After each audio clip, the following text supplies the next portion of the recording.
When it comes to Ubisoft, their bread and butter usually is the Assassin's Creed franchise, and it's a franchise that's still alive and well and ever evolving for Ubisoft, because over the past couple of years, this franchise alone has seen so many drastic changes in terms of its game design, in terms of the experience it wants to offer players, the type of narrative that it went for. Some people would usually complain that Assassin's Creed has changed a little bit too much since its older days, since its golden days, if you will.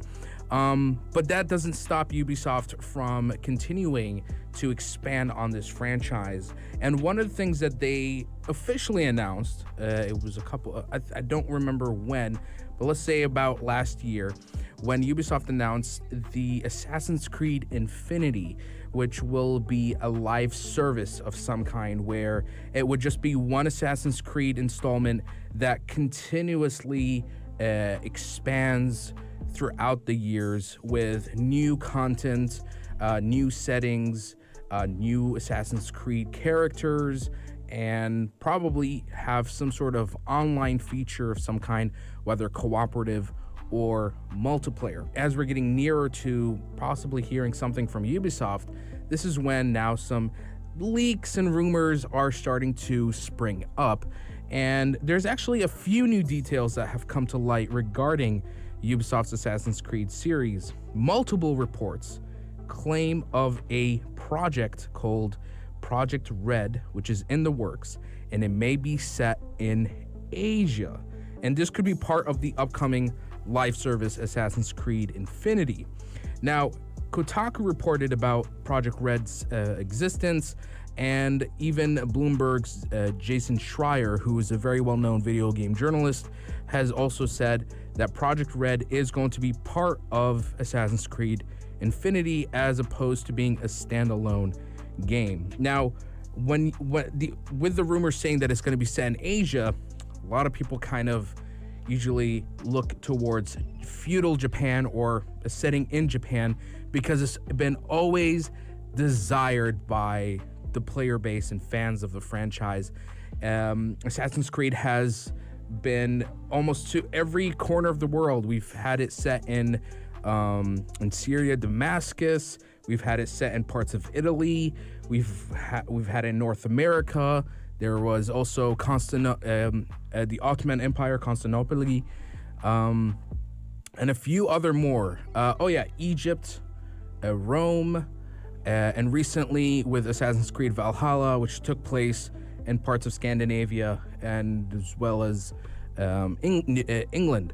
So feudal Japan could be the next setting for this upcoming Assassin's Creed. And there is one insider from Kotaku who says that Japan as a setting for Assassin's Creed has long been discussed internally by the developers. Really exciting. I don't know. For me personally, haven't played the past Assassin's Creed games only because the way they make these games tend to be formulaic, and I've played a lot of them, and I've just grown tired of it. I've had a franchise fatigue, if you will. But Project Red seems to be a little bit of a promise. And then there's also another leak or report that is coming from Kotaku once again, and it has to do with another new game that has a code name called Project Rift. And it's reportedly a smaller scale Assassin's Creed game that started off as an expansion from Assassin's Creed Valhalla and has since become a standalone game. Now, sources told Kotaku that this game is reportedly going to set in Baghdad. Ooh, okay. But apparently it faced some new challenges during its development and is still a long way before it's ever going to be official. It might never even come out. However, despite the fact that it's not confirmed, these leaks does show that this smaller unannounced title from Ubisoft could be only delayed and will be revealed whenever that project is ready. So, conclusively, Ubisoft is working on two projects, based on these rumors and leaks and insider knowledge, which is Project Red, which could be set in Japan or somewhere in Asia and will be part of the Assassin's Creed Infinity live service. And then Project Rift, which will be set in Baghdad and will be a standalone, smaller scale game. Really interesting stuff. But again, these are just rumors and leaks. We just take them with a grain of salt. That means that we shouldn't take them for what they are, face value. And again, until we hear officially from Ubisoft, we're going to have to wait and see. It's interesting to see how Assassin's Creed as a franchise has evolved over the years and always has potential for growth and expansion. So I'm definitely excited for the future of Assassin's Creed. I know a lot of people usually criticize it for its formulaic design, but I think the developers behind the series are very passionate and are always looking to, surprise their fan base and try to give them something that's new and inventive, if you will. So until then, we're gonna have to wait and see. These are only, again, just rumors and leaks, but tell me what you think. What is a setting or historical period that Assassin's Creed should definitely focus on?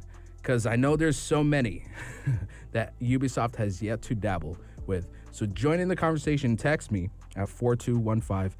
It's a lot or do. We're going to take a short break, and coming up next, we'll be talking about the developers behind Minecraft, as they have completely banned NFT support on their game. And that's a really big deal.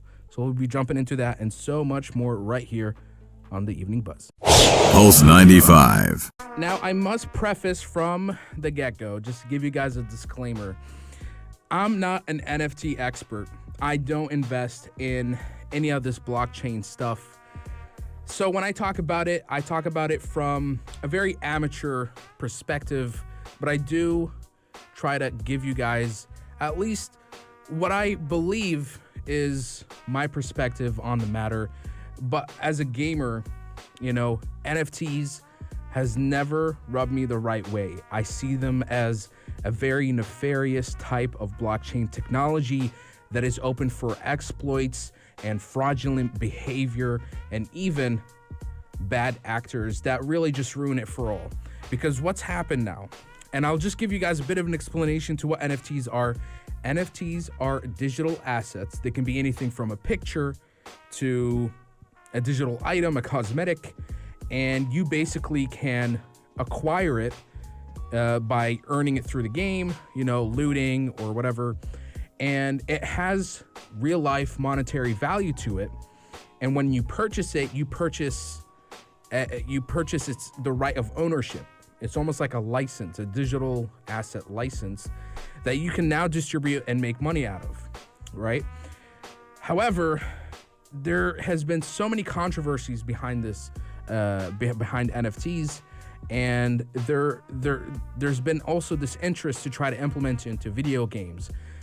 But majority of gamers out there disdain it. They don't tolerate it. They want it completely abolished from major video game titles out there because, like I said, it's open for exploitation.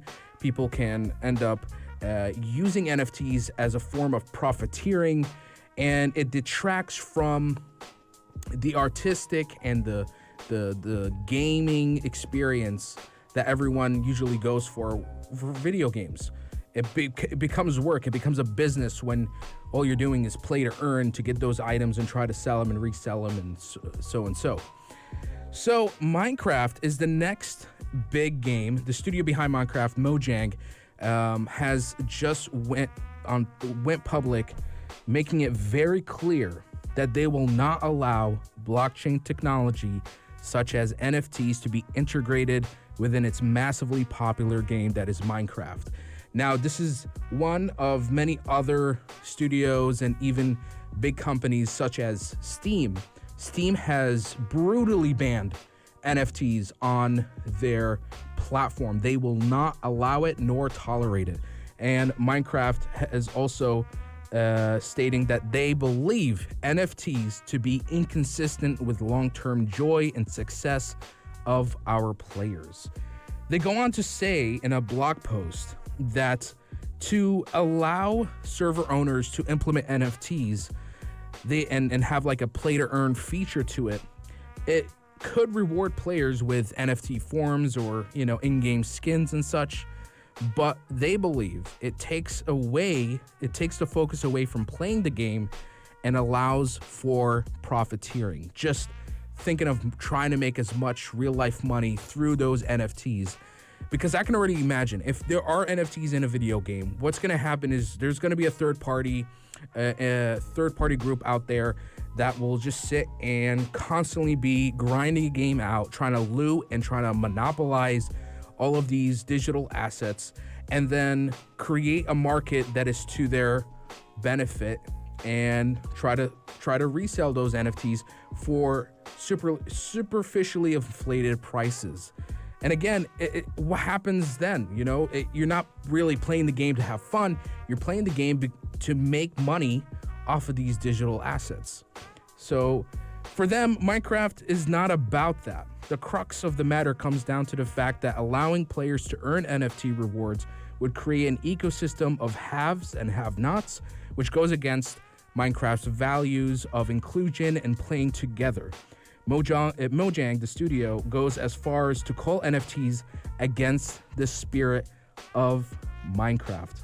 And I give them kudos for that. I give them respect for it because it shows that they are extremely aware of the danger behind NFTs and what sort of controversies that can come from it. There was even an instant that they were talking about where, when it comes to fraud, there's instances where NFTs were sold at artificially or fraudulently inflated prices, and developers are concerned that third-party NFTs are not reliable and could end up costing players. There are a lot of bad actors when it comes to NFTs. There's been so many cases of people who have their NFTs copied or even stolen. It's not as reliable as we'd hoped. Now, I know there are NFT investors out there who will claim otherwise, and I'd love to hear from you. Text me 4215. It's Slutterdo. Do you believe NFTs in gaming has potential, or should it require more regulation of some kind, or should it completely not be involved in gaming whatsoever? Want to hear from you. It's a debate. I know people are going to be on both sides. I'm on the side of not really allowing NFTs to be in games because it hinders the experience. It hinders the joy and the fun that you play games for, and it allows profiteering. It allows for this heinous business practice that I personally feel like it detracts from what gaming is all about. If the game isn't fun, why bother? And that's as simple as a philosophy as I can give you. But let's take a short break, and coming up next, we'll be talking about the latest live-action film, Dungeons and Dragons: Honor Among Thieves. The first ever trailer came out, and I'll be honest, I have a few things I'd love to talk about, because first impression, I gotta say, not bad at all. So let's take a short break, and coming up next, Dungeons and Dragons: Honor Among Thieves official trailer right here on The Evening Buzz. If you liked this episode of The Evening Buzz, drop a like and subscribe. Be sure to follow us on Instagram for all our daily updates and top stories.